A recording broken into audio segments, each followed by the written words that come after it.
Vous assumez ces divergences que vient de noter Jean-Félix Acquavive? Ce que je veux dire à Jean-Félix Acquavive. Vous n'êtes pas d'accord sur un certain nombre de points. Ce que je veux dire à Jean-Félix Acquavive, c'est que si tout le monde autour de cette table pose un problème de méthode, c'est qu'il y en a un.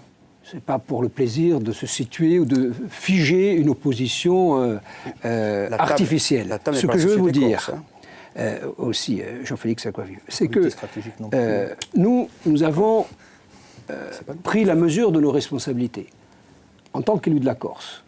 En tant qu'élus de la Corse, on considère qu'on a vocation à monter à Paris en recherchant des consensus sur l'essentiel.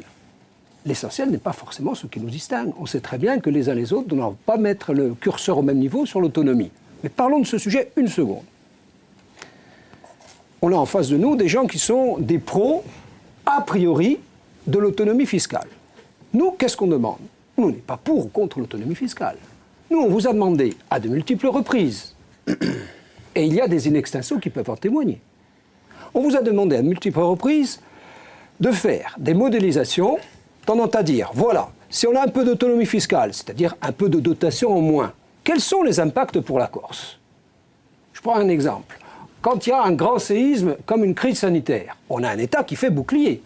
Demain, dans une région aussi pauvre que la Corse, si on a de l'autonomie fiscale et si on a un peu moins de dotation, c'est-à-dire un peu moins de sécurité, vous pensez que la Corse peut s'en sortir? Vous pensez que la Corse pourra tirer bénéfice de cette autonomie fiscale? Vous avez peut-être un avis a priori, qui est un avis dogmatique, idéologique, qui s'appuie sur votre doctrine historique. Nous, ça ne nous pose pas de problème. Nous, on est pragmatiques.